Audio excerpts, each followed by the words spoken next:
Hey Dr. Dixon, today I'm going to be teaching Susie, who's 49, Alan, who's 18, and Jerry, who is 60, how to make sweet tea.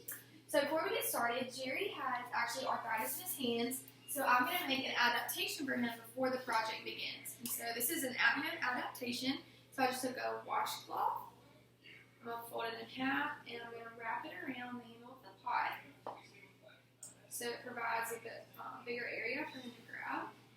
And then I just took some simple tape.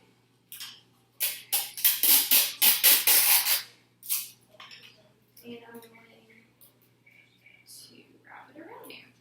And so with this adaptation, he can use with other pots and pans too, because this will just slide on and slide off and on, and it's easy for him to grab. And so I'm also going to do it on the pitcher as well. So again, hold it in half, kind of wrap it around.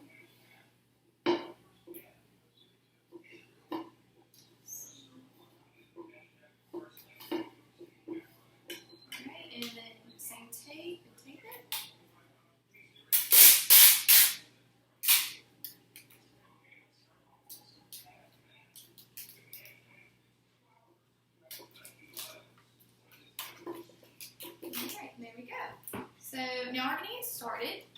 Alright, so I want you all to, one at a time, we're going to go ahead and wash our hands before we start the sink.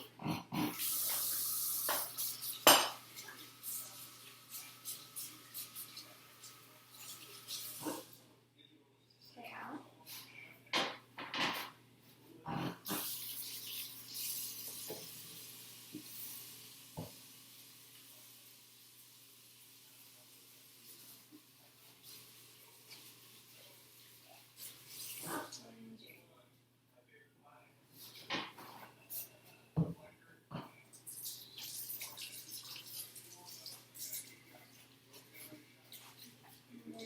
Done, we'll come back to your station.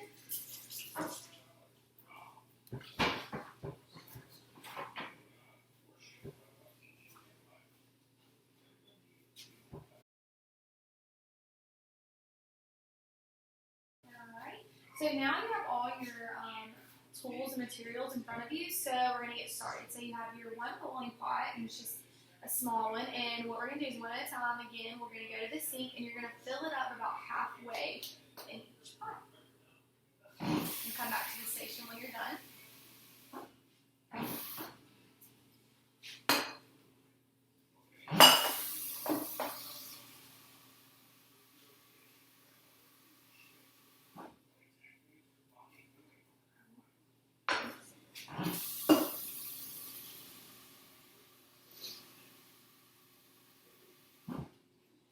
Okay, now that we all have our water, you can see that I placed 2 tea bags. So I'm going to get you just to throw the tea bags in there. You don't have to worry about pulling the string out. Just toss them in there. Alright, now that everyone has that, it's time to now go boil the tea. So we'll do this one at a time again, and to bring your boiling pot over to the stove. So Jerry, place it on the eye and put it on medium heat. Alan, place it on the eye and put it on medium heat.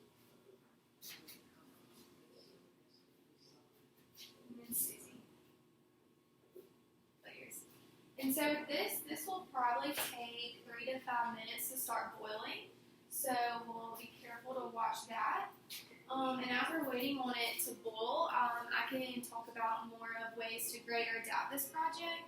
And so a way I could grade this project up would be to put a weighted spoon. They're going to use this spoon later to mix in the sugar. So I could do a weighted spoon. They're going to be slicing lemons later, and so I could go and have the lemons pre-sliced for them, so that would reduce the steps and time it would take to do this project. And then another way to adapt this project could be, they're standing doing this project, and if I had someone that needed to do it sitting or possibly even in bed, I could do the steps leading up to making the tea, and they could complete this project in bed. So we're going to wait on our tea to boil.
this time.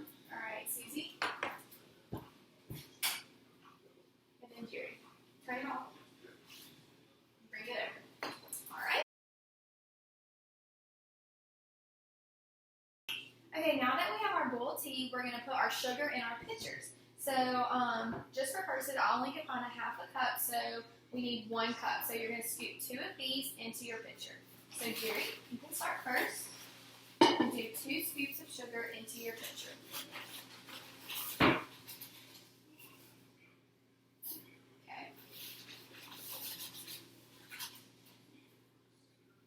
Okay. And pass it to Alan.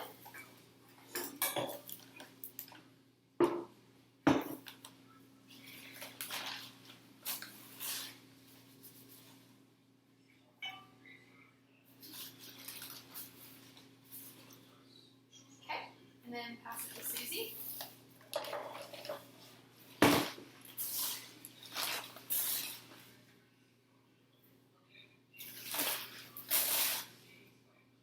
Good. Alright, so next step is we're going to add our boiled tea into our sugar so it will dissolve. So carefully pour it in there. So I think you spill a little. Perfect. And then once y'all do that, you can place your boiler to the side. Alright. Now, as you can see, I've placed a spoon for y'all, and I want you to stir the sugar in until it is dissolved. And it'll take about 20 seconds of stirring to get it dissolved.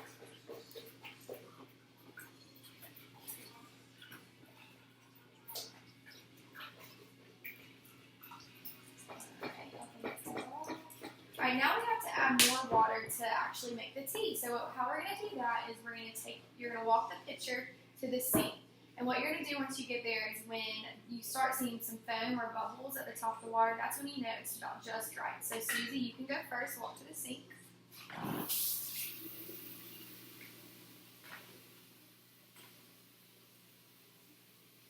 Alright, you start to see the bubbles now, so you can stop.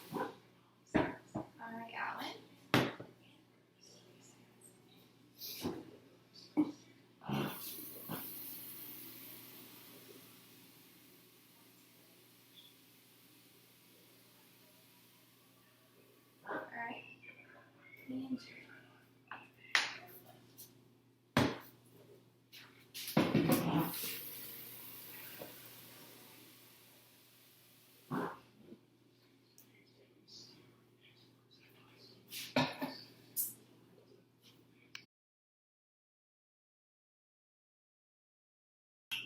Okay, so we now want to make tea, so I'm going to get you to push your pitcher up towards me just a little bit out of the way, because who doesn't love lemon in their sweet tea? So I placed in front of you a half of a lemon just for purposes of we didn't have enough. So, but we're going to hold the half a lemon on the countertop, and then you're just going to keep slicing them as they are a few times until you can't anymore.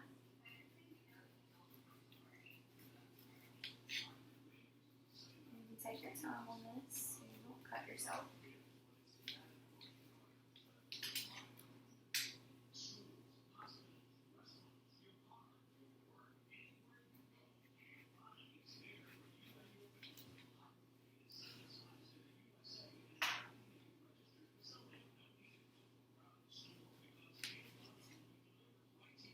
You can take your time.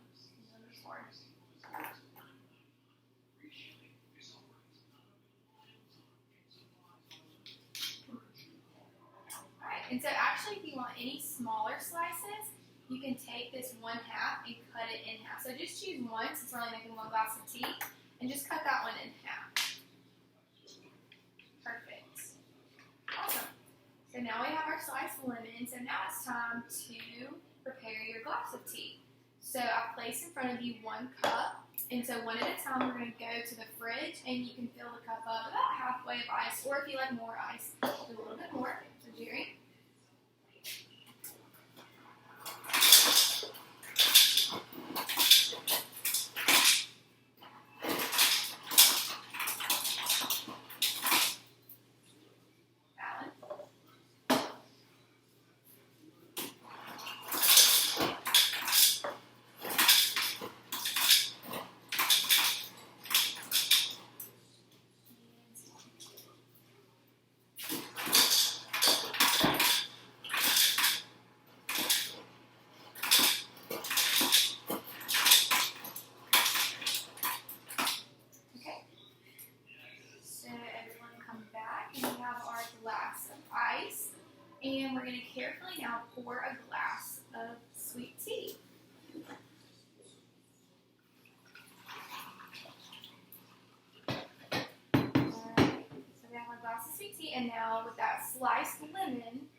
can either squeeze the juice in there or just top your tea with the lemon. Okay, and take a sip. Good job.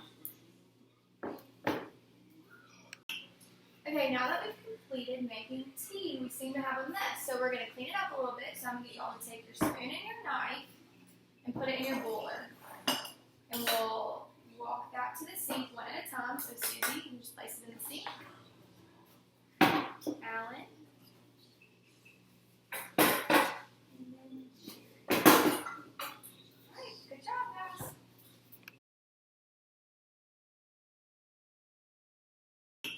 So as they're enjoying their sweet tea, I'm going to talk about a few of the therapeutic benefits for this. One is definitely improved fine motor skills, using the knife to cut the lemon, grasping the spoon, turning on the faucet, and turning on the stove. There's also a lot of improved gross motor skills in this. Being able to hold the pot filled with water will help your bicep strength, stirring the sugar will help shoulder mobility, and then pouring the tea into the glass will help with shoulder mobility and arm muscles as well. There's also increased social participation in the South. Sweet tea and drinking it is a very social activity.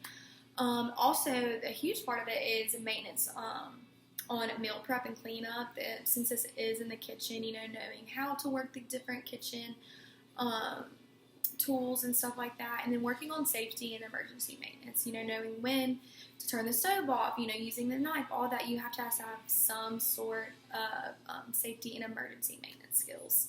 I've talked about grading and adapting a little bit because I adapted the project for Jerry with his hand arthritis. I taped on the washcloth to the pot in the pitcher, and so that helped him not be having to grasp things as much because he does have some pain with that.